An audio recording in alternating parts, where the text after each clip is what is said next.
तो आप जैसे इंटर पास है ना, तो ज़्यादा टेंशन लेने का जरूरत नहीं। नहीं होगा, उसका ई फ्लॉप कर जाएगा। देखिए कहने का मतलब क्या है कि हम ये भी ऑन कैमरा बोलना चाह रहे हैं। जैसे देखिए होता क्या है, क्या और भी कोई राज्य नहीं है? और भी तो राज्य है। क्या वहाँ की शिक्षा व्यवस्था बिहार से खराब है, अच्छी है? क्या वहाँ पे अच्छी शिक्षा व्यवस्था करने के लिए क्या कोचिंग को बंद करना पड़ा है? ऐसा नहीं ना, ऐसा कहीं रूल रेगुलेशन नहीं है। तो यहाँ पे देखिए, यहाँ पे क्या हो रहा है कि बिहार में हमेशा प्रयोग ही किया जाता है कि ये चीज बंद करेंगे तो लोगों पर क्या प्रभाव पड़ेगा, ये चीज जब चालू करेंगे तो लोगों पर क्या प्रभाव पड़ेगा, है कि नहीं? हमेशा क्या हो रहा है कि लोगों पर प्रयोग किया जा रहा है। ठीक है, आप सभी को पता है कि क्या बंद हुआ, क्या चालू हुआ बिहार में, और क्या लोगों पर प्रभाव पड़ा। यानी जितना समझे कि सरकार जो है वह रोजगार नहीं दे सकती है, उतना लोगों को बेरोजगार कर दी वो। आप नजर उठाएंगे देखेंगे तो जितना चीज बंद हुआ है, कहने का जरूरत नहीं है। ठीक है, आप जानते होंगे कि बंद क्या हुआ है।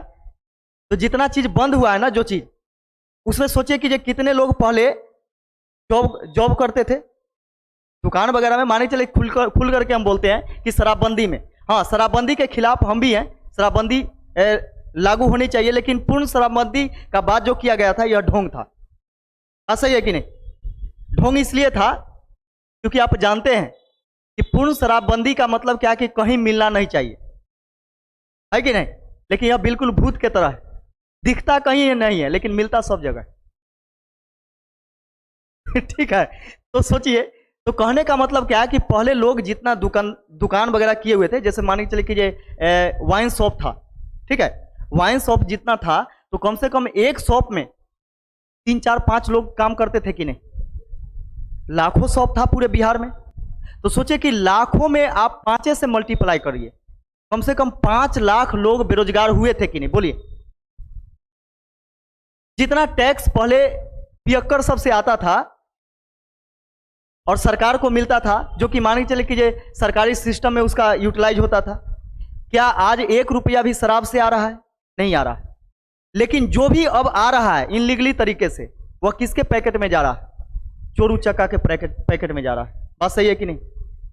अब सोच के देखिए कि आप 10 लाख वैकेंसी का यानी वादा करते हैं और बोलते हैं क्या कि पहले कलम से हम 10 लाख नौकरी देंगे, या फिर आप ये भी बोलते हैं कि हम 10 लाख बेरोजगार को नौकरी देने वाले हैं, वो भी सरकारी नौकरी। और फिर मान के चले कि अगले साल वैकेंसी उनका वैकेंसी है, यानी क्या बोलते हैं, चुनाव है ना? तो सोच के देखिए कि अगले साल चुनाव है यानी 2024 में, तो वहां पे एक चीज देखेंगे आप कि अगले साल चुनाव है, तो फिर वही जुमलाबाजी बोला जा रहा है क्या कि अच्छा इस बार 10 लाख का माने क्राइटेरिया पूरा नहीं हुआ है, अगले साल हम 10 लाख का क्राइटेरिया पूरा करेंगे। क्यों? क्योंकि अगले साल क्या है? चुनाव। आप अभी देखेंगे कि ये जो शिक्षा नीति जो लागू किया गया, हाँ इसका हम पुरजोर समर्थन कर रहे हैं, ऐसा नहीं कि समर्थन नहीं करें, लेकिन सिस्टम से सोचने वाली बात है। ऐसा नहीं कि हाँ कोई भी स्क्रिप्ट लिख करके दिया और नेताजी आकर के ऐसे बक दिए 3 इडियट मूवी जैसा, ठीक है, उनको पता ही नहीं कि क्या क्या लिखा गया था इसमें। क्या बात सही है कि नहीं? यानी स्क्रिप्ट कोई लिख करके दिया, उनको ये पता नहीं कि आखिर इस स्क्रिप्ट में लिखा क्या गया है कि नहीं? बर्बाद कर देना है, बात खत्म। तो वहां पे देखिएगा कि हम पुरजोर समर्थन इसलिए कर रहे हैं, और समर्थन इसलिए नहीं कर रहे हैं, जो कि दोनों हम यहाँ पे पक्ष बताते हैं। पहला पक्ष मेरा क्या है कि हाँ हम समर्थन इसलिए करते हैं कि क्योंकि आप स्कूलिंग आवर में ये चीज अप्लाई कीजिए। 10th तक अधिकतर बच्चे ग्रामीण क्षेत्र में ही रह करके पढ़ाई करते हैं, यानी उनका जो अपना क्षेत्र होता है वहीं पे अपना कोचिंग ट्यूशन जो भी करना होता है वो करते हैं।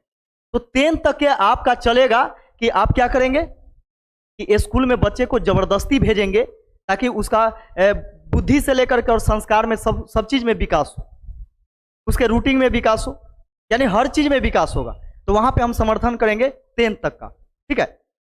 लेकिन आप देखेंगे कि 10th करने के बाद हायर एजुकेशन के लिए गार्जियन लोग वो जानते हैं कि ये यहाँ का सिस्टम क्या है, और हम जानते हैं कि यह अभी लागू हुआ है ना, यह सुधरते सुधरते 10 से 12 साल गुजर जाएगा। और आप जानते हैं कि 10 से 12 साल में जितना बच्चा डैमेज होगा ना, वह आगे कितना साल को बर्बाद करेगा, उसके भविष्य को बर्बाद करेगा, आप नहीं सोच सकते हैं, अंदाजा नहीं लगा सकते हैं।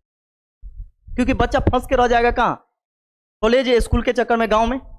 और शिक्षा व्यवस्था इतना जल्दी तंदुरुस्त नहीं होने वाला। ऐसा नहीं है कि ये जादू हो जाएगा कि ऐसे मारिएगा टीचर पढ़ाने लगेगा। क्योंकि कैसे बोला जाता है कि अगर एक टीचर गलत बहाल होता है ना, तो पूरे 30 साल बर्बाद करता है उस सिस्टम को। एक अगर गलत टीचर को आप बहाल करते हैं तो पूरे 30 साल, यानी अगर 30 साल का उसका कार्यकाल है तो पूरे 30 साल वह बर्बाद करेगा शिक्षा को।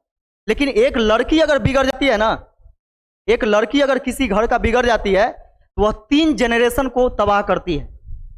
पहला तो वह किसी का बेटी है, दूसरा किसी का बहू बनेगी, और तीसरा दादी बनेगी उस समय। यानी 3 जनरेशन को तबाह करती है। अब यहां पे देखिएगा कि हम समर्थन इसलिए नहीं कर रहे हैं यह नया नीति को कि 10th के बाद यदि आप ये चीज अप्लाई कर रहे हैं कहाँ, कॉलेज में, जैसे मान चले ग्रेजुएशन कर रहा है चाहे कुछ भी, तो आप देखते हैं कि ये इंटर करने के बाद या फिर मान चले 10th करने के बाद इंटर के तैयारी के लिए या फिर इंटर के साथ साथ लोग मेडिकल का तैयारी करता है। नीतीश कुमार जी खुद, हमारे माननीय मुख्यमंत्री जी खुद जानते हैं और खुद पढ़े हैं और खुद वह एक चीज अनुभव की है कि IITian स्टूडेंट है वह, ठीक है, यानी इंजीनियर है, खुद IITian स्टूडेंट है।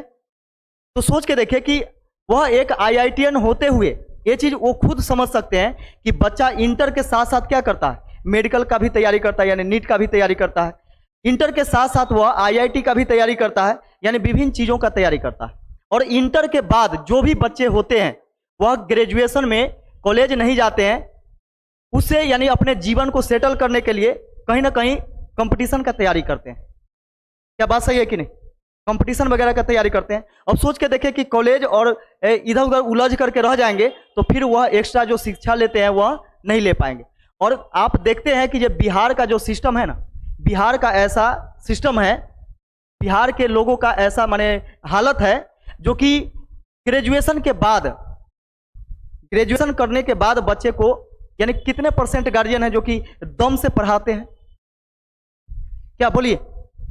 ग्रेजुएशन तक के जाते जाते यानी फाइनल होते होते बहुत सारे गार्जियन जो है कि सरेंडर बोल देते हैं। क्या बात सही है कि नहीं? तो यहां पे देखिएगा कि सभी चीज सही है, लेकिन कम से कम उस पर संशोधन किया जाए कि अगर हम ये चीज बंद करेंगे तो कितने लोगों पर प्रभाव पड़ेगा।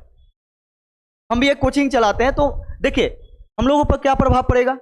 जैसे माने चले जो वर्क करने का हम लोग का समय है वही छीना जाएगा, तो कितने सारे लोग जो है यानी टीचर जो है एक बहुत बड़ा रोजगार है। एक कहिएगा कि बिजनेस कहिए चाहे रोजगार कहिए, एक टीचिंग फील्ड भी क्या है, बहुत बड़ा रोजगार है क्या।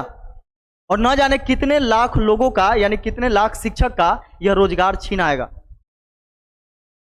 सभी लोग तो नौजवान नहीं ना है कि कोई दूसरा भी काम कर लेंगे। बहुत सारे लोग ऐसे हैं जो कि अपने जीवन को इसमें समर्पित कर दिए हैं, वह लोग कहाँ जाएंगे? तो सोचने वाली बात है कि कहने का मतलब है क्या कि कोई भी चीज़ जब आप अप्लाई करते हैं, अटेंडम करते हैं, पहले सोचिए विचारिए कि आखिर ये चीज़ हम जब शुरू करेंगे, लागू करेंगे तो लोगों पर क्या प्रभाव पड़ने वाला। क्या बात सही है कि नहीं? बोलिए।